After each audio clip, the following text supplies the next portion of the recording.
यानंतरची बातमी बीडमधली आहे। बीडच्या मस्साजोगमधील मारहाण आणि खंडणी प्रकरणाचा तपास सीआयडीकडे वर्ग करण्यात आलेला आहे। एकीकडे अवादा एनर्जी प्रकल्पाच्या आवारात 6 डिसेंबरला मारहाण झाली होती, तर दुसरीकडे 11 डिसेंबरला सुनील शिंदेंनी दिलेल्या फिर्यादीवरनं वाल्मिक कराड, विष्णू चाटे आणि सुदर्शन घुले यांच्या विरोधात खंडणी मागितल्याच्या प्रकरणात गुन्हा दाखल करण्यात आला होता। या गुन्ह्याचा तपासही आता सीआयडीकडे वर्ग करण्यात आल्याची माहिती पोलीस अधीक्षकांनी दिलेली आहे। आणि याच संदर्भातली माहिती आता आपण जाणून घेणार आहोत। विकास माने आपले बीडचे प्रतिनिधी सध्या आपल्या सोबत आहेत। विकास, हे दोन्ही गुन्हे आता सीआयडीकडे वर्ग करण्यात आल्याचं समजतंय। आता तपास आता सीआयडी करणार आहे, काय नेमकी याबद्दलची माहिती?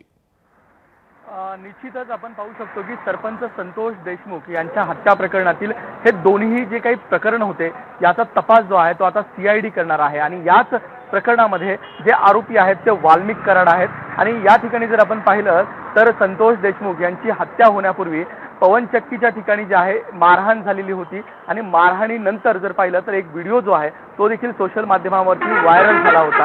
आणि याच प्रकरणामध्ये दोन प्रकरणं वेगवेगळी आहेत। एकतर खंडणीचा गुन्हा जो आहे तो केज पोलीस ठाण्यामध्ये या जो काही पवनचक्कीचा मॅनेजर होता त्याने या ठिकाणी केज पोलीस ठाण्यामध्ये दिला होता। आणि जी मारहाण आहे ती देखील झाली होती। आता या दोन्ही प्रकरण जे आहेत ते आता सीआयडी कडे वर्ग करण्यात आलेले आहे। आणि या दोन्ही प्रकरणाचा तपास जो आहे तो सीआयडी करणार असल्याचं देखील या ठिकाणी पाहायला मिळत आहे। एकंदरीत जर पाहिलं तर याच संपूर्ण प्रकरणामध्ये मुख्यमंत्री देवेंद्र फडणवीस आहेत त्यांनी स्वतः लक्ष घातलं। आणि यानंतर जर आहे तर या संपूर्ण प्रकरणामध्ये पोलीस अधीक्षकांची उचलबांगडी करण्यात आली। जे नवनियुक्त जे पोलीस अधीक्षक आहेत त्यांची या ठिकाणी नियुक्ती करण्यात आल्याच्या नंतर या संपूर्ण प्रकरणाचा जो तपास आहे तो वेग धरताना आपल्याला पाहायला मिळतो। कारण की हे दोन्ही प्रकरण जे आहे ते फार महत्त्वाचे आहेत। आणि या दोन्ही प्रकरणाचा तपास जो आहे तो आता सीआयडी करणार आहे। कारण की याच पवनचक्की परिसरामध्ये ही घटना घडण्यापूर्वी मारहाण झालेली होती। आणि मारहाण झाल्याच्या नंतर संतोष देशमुख यांचा खून जो आहे तो झाला होता।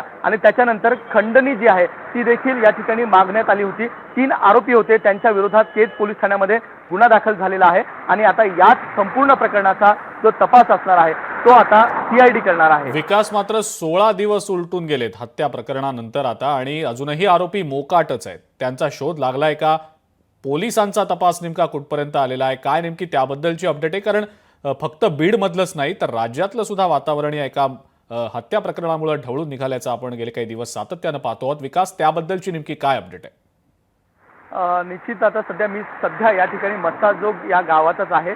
आणि आपण जर पाहिलं तर संतोष देशमुख यांच्या हत्या प्रकरणामध्ये महाराष्ट्रासह मराठवाड्यामध्ये खळबळ माजल्याचं पाहायला मिळतंय। बीड जिल्ह्यामधील जर वातावरण जर पाहिलं तर निश्चितच या संपूर्ण प्रकरणातील जे आरोपी असेल त्यांच्यावरती कठोरात कठोर कारवाई झाली पाहिजे। या प्रकरणातील जो मास्टर माइंड असेल, वारंवार मास्टर माइंडचा जो उच्चार आहे तो देखील केला जातो आहे। आज सकाळी याच अनुषंगानं बजरंग सोनवणे जे खासदार आहेत या ठिकाणचे त्यांनी पत्रकार परिषद घेतली होती। आणि याच पत्रकार परिषदेतून त्यांनी मुख्य सूत्रधार जो आहे, जो मास्टर माइंड आहे त्याला अटक केली जावी अशी मागणी केलेली आहे। आणि याच पार्श्वभूमीवरती 28 तारखेला बीडमध्ये मोर्चा जो आहे तो देखील निघणार आहे। या संपूर्ण प्रकरणामध्ये आपण पाहिलं तर 7 आरोपींच्या विरोधात केज पोलीस ठाण्यामध्ये गुन्हा दाखल झालेला आहे। यातील 4 आरोपींना पोलिसांनी आतापर्यंत अटक केलेली आहे। परंतु उर्वरित जे 3 आरोपी आहेत त्यांच्या शोधासाठी पथक जे आहे ते देखील आहे।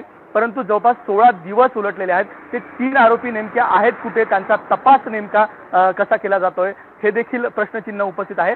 पोलिसांची विशेष पथक जे आहे ते संपूर्ण प्रकरणाचा तपास करतात, आरोपींचा शोध घेत आहेत। परंतु हे आरोपी 16व्या दिवशी देखील मोकाट असल्याचं आपल्याला पाहायला मिळतंय। आणि हा प्रकार सीआयडी कडे आता वर्ग करण्यात आलेला आहे तपास। ठीक आहे विकास, धन्यवाद सविस्तर माहिती दिली त्याबद्दल। आणि या संदर्भातले अपडेट्स आपण सातत्यानं जाणून घेणारच। लोकशाही मराठी ऐका, पहा, जागरूक रहा।